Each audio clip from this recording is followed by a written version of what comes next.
Les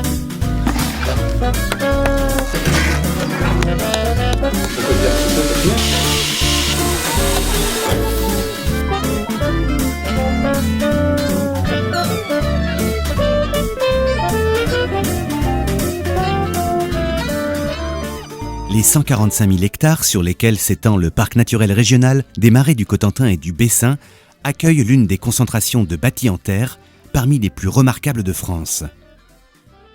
Ces bâtiments, aujourd'hui anciens, parfois de plusieurs siècles, doivent être entretenus et restaurés de manière adaptée, sous peine de se dégrader et de perdre leurs propriétés naturelles de régulation hygrométrique. Depuis longtemps, le parc mène une politique en faveur de la rénovation des maisons en terre, qui sont le patrimoine remarquable de la région des Marais. Et on a fait le constat que ces aides laissent de côté les gens qui ont peu de revenus. On a essayé d'imaginer un dispositif expérimental alternatif qui permette de réaliser des travaux avec peu de moyens. C'est dans ce contexte qu'est né le dispositif Enerter. Son principe est basé sur la réciprocité. Il s'agit d'aider les habitants à restaurer eux-mêmes leur maison en faisant appel à d'autres particuliers, eux aussi en attente de travaux, qui recevront en retour l'aide de ceux qu'ils ont aidés. Les chantiers sont encadrés par un professionnel du bâtiment et un animateur du dispositif se charge de coordonner les travaux et de mobiliser les participants. Moi, c'était un procédé que je trouvais formidable, juste tellement formidable que j'y croyais pas, en me disant c'est trop beau pour être vrai. Je me disais, est-ce que c'est vrai? Je parlais tous les soirs à ma mère et elle peut témoigner. Elle me dit, et tu dis qu'ils sont venus travailler comme ça Je lui dis, mais oui. Elle me dit, c'est pas vrai. Ma mère, elle croit pas. Pour que les échanges entre participants soient équilibrés, les efforts de chacun sont comptabilisés au sein de ce que l'on nomme un système d'échange local. Tout le monde, et c'est important, quelle que soit sa forme physique ou son niveau de compétence, peut participer au dispositif. Car il existe de multiples façons de donner de son temps. On peut par exemple préparer les repas pour les bénévoles, ou faire le taxi, ou encore prêter du matériel. On trouve toujours une solution pour venir en aide aux autres. Eh ben moi je fais la préparation des repas, puis tout le monde se réunissait là pour manger le midi. Un rôti le midi ou n'importe où. Et puis après du riz au lait, tout le monde était content. Et puis moi aussi. Chaque chantier d'Enerter est mis en place suite au diagnostic établi par l'animateur d'Enerter lors d'une première visite chez les habitants. Les chantiers doivent obéir à certains impératifs.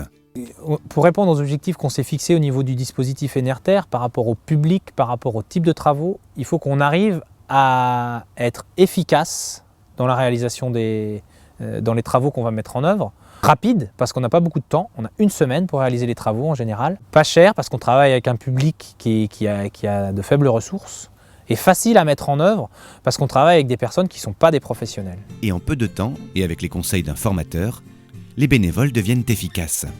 L'importance d'avoir un encadrant, c'est d'être là au bon moment pour dire là tu peux corriger ton geste en faisant de telle manière, ou tu peux essayer de telle façon si tu n'es pas à l'aise en lançant, et ça vient assez rapidement et on y prend du plaisir et après ça va tout seul.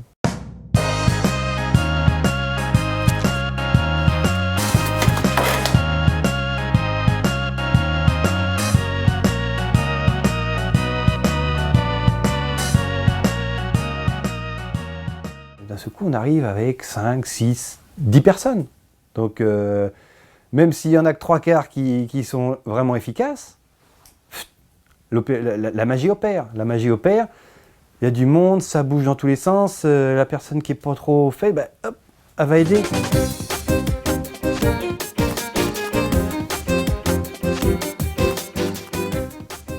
Le temps s'arrête par rapport à ce que... Et tu concentres ton énergie à autre chose, et tout ce groupe, c'est parti, tu t'envoles.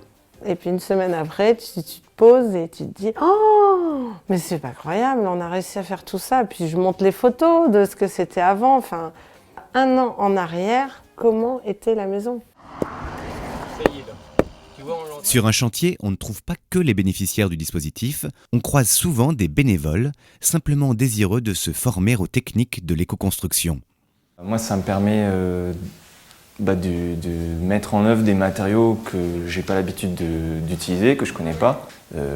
Ça permet aussi de bosser tout en étant dans une ambiance conviviale et où on va pas se faire engueuler si on fait une erreur, quoi. Les gens sont aussi là, les encadrants sont aussi là pour nous aider, nous faire progresser. Initialement réservé aux personnes les plus démunies, propriétaires de maisons de terre, le dispositif a rapidement été élargi à tous ceux qui s'étaient lancés seuls dans des travaux de réhabilitation de leur maison, de terre ou non, sans savoir ce que cela impliquait et s'étaient littéralement enlisés, au point de perdre toute motivation. Et c'est sur ce point qu'Enerter a réalisé l'une de ses plus belles réussites. Car un chantier, c'est aussi un formidable outil pour générer des dynamiques d'émulation entre les participants, pour sortir certaines personnes de l'isolement et plus généralement pour produire du lien social. Des résultats qui vont bien au-delà de la simple rénovation de leur maison et qui sont parfois tout aussi importants. Je venais de perdre mon emploi et du coup j'étais dans une phase un peu de perte de confiance en moi. Et du coup avec le principe d'Enerter, de rencontrer des gens comme ça m'a permis de me rendre compte que j'étais capable aussi de faire des choses. Et on se rend compte qu'on n'est pas forcément tout seul dans les galères, qu'on n'est pas tout seul à vivre les mêmes difficultés. Et du coup, il y a toujours cette confiance et voilà, de se dire on peut y arriver et on va y arriver. Alors c'est surprenant parce que ça mélange des gens qu'on n'a pas forcément l'habitude de côtoyer, de tout milieu, de tout niveau social, avec des parcours de vie très différents. C'est un bon souvenir pour moi, un très bon souvenir, c'est énorme. C'est le temps des chantiers où j'ai vu beaucoup de monde. Je me suis sentie remotivée. Normalement, d'ici quelques temps, là, je devrais reprendre mon activité professionnelle pour pouvoir refinancer la suite des travaux. Parce que moi, je pense que vous ne serez pas venu là. Je serai encore là dans mon coin. Après 4 années d'expérimentation, on peut faire un premier bilan des difficultés rencontrées par le dispositif. Alors les difficultés rencontrées dans cette expérimentation sont de différents ordres. D'abord, elles concernent la mobilisation des bénéficiaires. Il est compliqué d'aller à la rencontre des gens en situation de précarité sur un territoire. On a pu le faire avec l'aide notamment des travailleurs sociaux.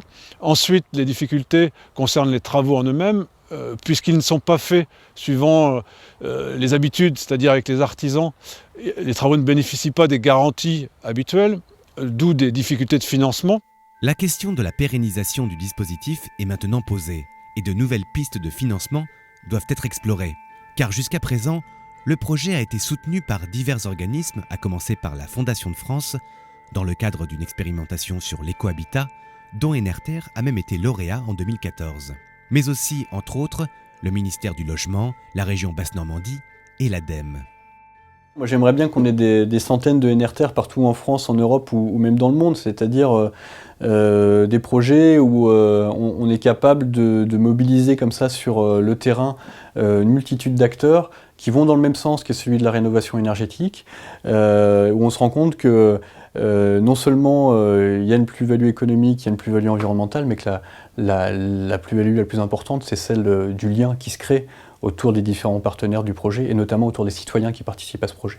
Autre confirmation d'importance, celle qu'une maison n'est pas qu'un cadre passif de l'existence et qu'en agissant sur elle, on influence directement la capacité des individus à générer de nouveaux projets et à nouer de nouvelles relations.